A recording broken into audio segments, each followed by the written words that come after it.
Bonjour à tous. Bonjour Ludovic. Ludovic et Marie vont vous raconter l'histoire en langue des signes. Aïssatou et moi, on fera la voix off. C'est parti. Avant le début de l'hiver, dans le nord, un troupeau d'ours changeait de campement. Ils allaient de lieu en lieu pour trouver le placement idéal. Ils marchaient en file indienne, du plus vieux au plus jeune. Et à la fin, il y avait un bébé ourson qui marchait péniblement. « J'ai faim! Je suis fatiguée! J'en ai marre! Maman! » Mais sa maman était loin devant. Elle n'entendait rien.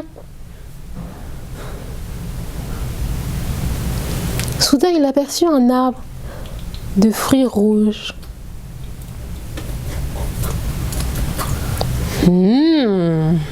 C'est bon!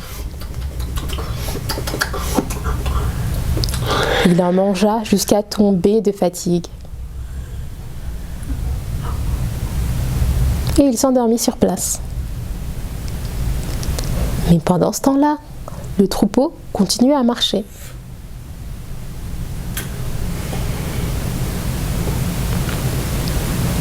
Il se réveille pendant la nuit. La place est vide.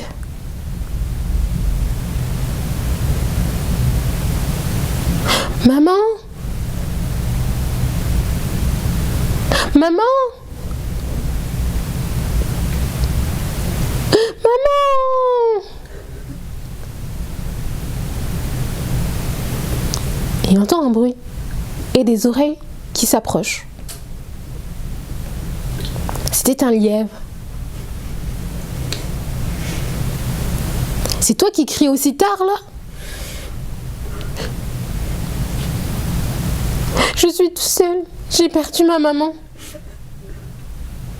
Oh, t'es pas tout seul, regarde celui-là.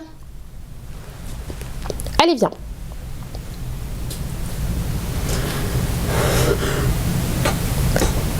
L'ourson suivait le lièvre dans sa maison.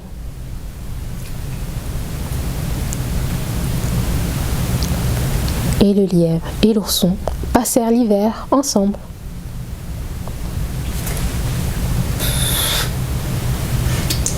À l'arrivée du printemps, le lièvre sortit pour se balader quand il aperçut au loin un énorme ours blanc qui cherchait quelque chose.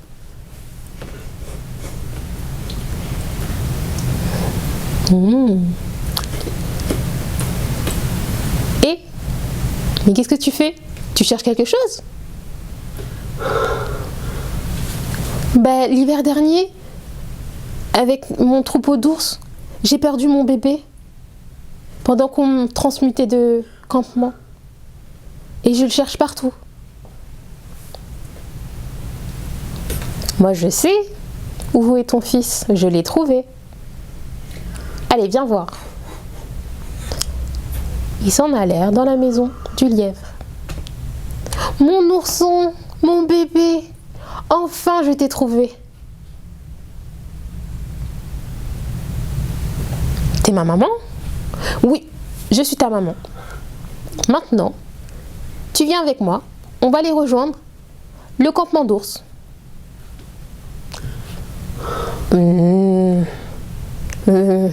Moi je veux rester ici avec le lièvre, mon ami. J'ai pas envie de marcher, j'aime pas ça.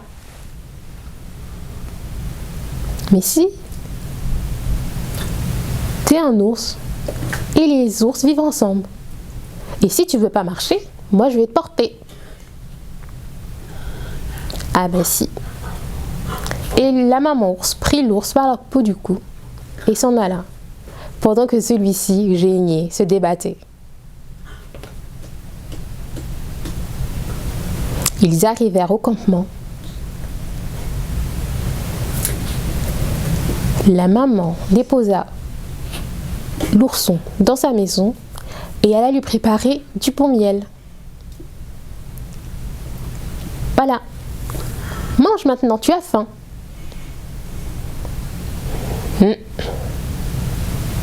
J'en veux pas.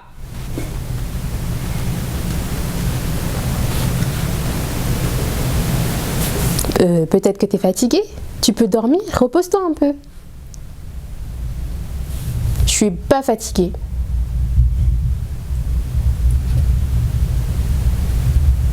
Alors qu'est-ce qui se passe? C'est cet endroit-là, j'aime pas.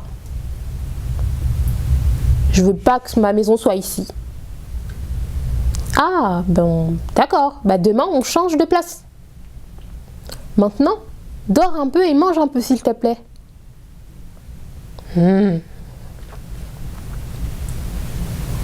La nuit, l'ourson ne mange rien et ne dort pas. Et le matin, la maman remballe tout, prend l'ours par la peau du cou et s'en va changer de place. Ils arrivent à la forêt, près d'une belle clairière. La maman reforme la maison et va chercher des fruits, plein de fruits, et le donne à l'ourson. Voilà de bons fruits pour toi. Tu adores manger des fruits. J'en veux pas.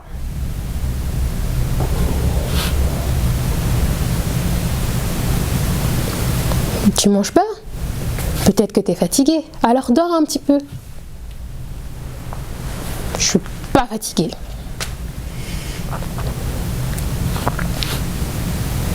Mais qu'est-ce qui se passe? T'as pas faim? Tu manges pas?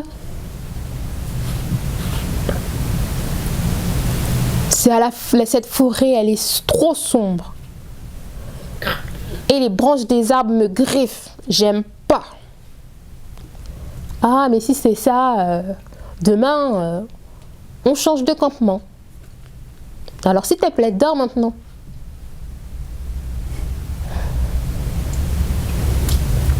Mais bien sûr, pendant la nuit, l'ourson ne dort toujours pas. Et le matin encore, la maman prépare le déménagement et s'en va trouver une autre place. Ils arrivent près d'une rivière avec plein de poissons. La maman ours pêche pour son ourson plein de bons poissons et lui propose.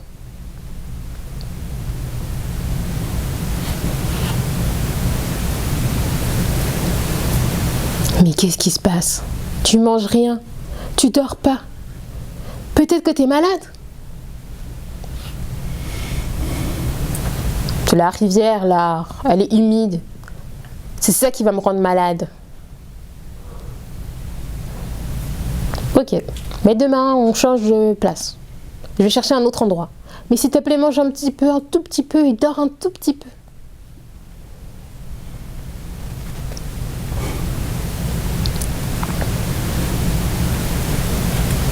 Et la nuit, l'ourson sort de sa maison. Il ne dort toujours pas. Il se met près de la rivière et reste dans son coin. Quand il entend un bruit très familier, des oreilles qui bondissent jusqu'à lui.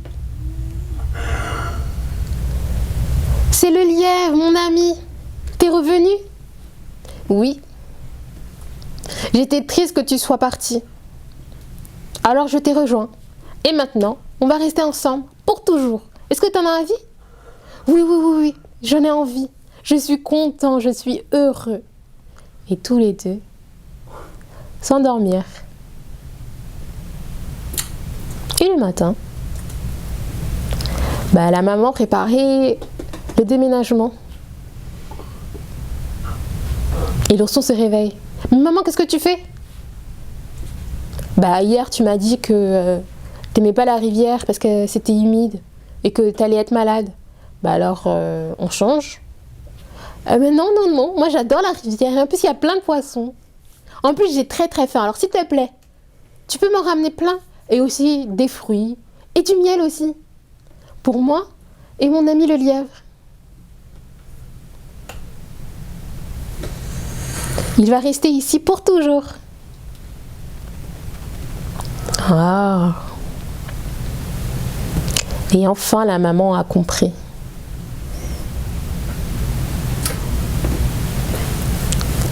L'ourson capricieux, c'est fini. Et l'histoire aussi.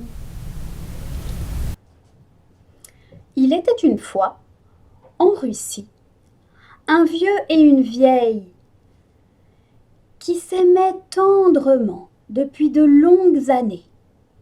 Mais ils n'avaient qu'un seul malheur. Ils n'avaient jamais réussi à avoir d'enfants.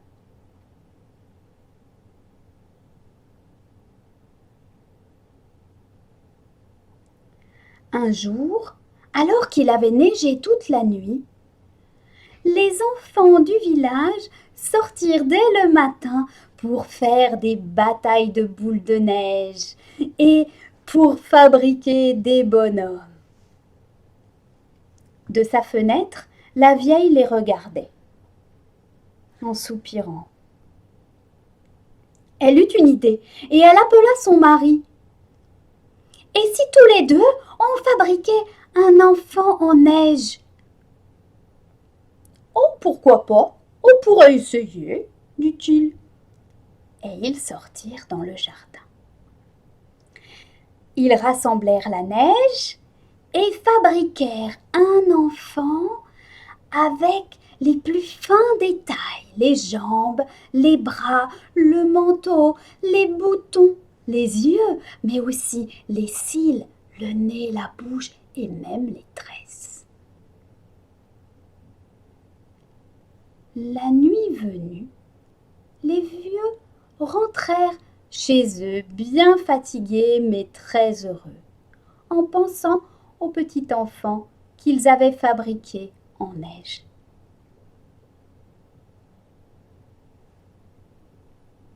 Le lendemain matin, la vieille se réveilla et aussitôt alla voir à la fenêtre son petit enfant en neige. Mais elle avait disparu. Soudain, elle entendit toquer à la porte. Toc, toc, toc. Elle descendit ouvrir et se trouva face à une petite fille de 10 ans. « Bonjour, je suis Snegurocha, votre petite fille des neiges. Je suis contente de vous rencontrer. »« Snegurocha, mais c'est un miracle! Viens dans mes bras, ma chérie !» Les vieux l'adoptèrent immédiatement. Et elle vécut comme tous les autres enfants. Elle était gentille, jolie, sage et intelligente. Elle se fit immédiatement dans le village plein d'amis.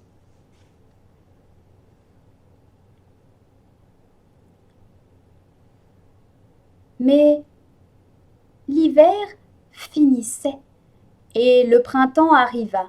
Le soleil réchauffait la terre. Et Snegurocha avait de moins en moins envie de sortir et préférait rester à la maison, dans le cellier.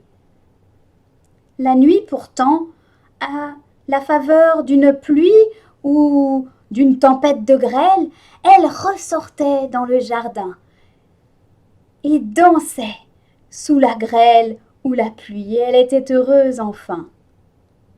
Ses parents s'inquiétaient et se demandaient comment elle allait pouvoir passer l'été.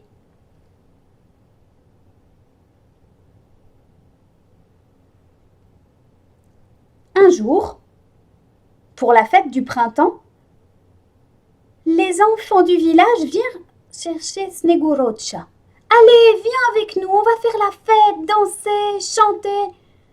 On a tout préparé. » « Mais si, vas-y, ma petite, dirent les vieux.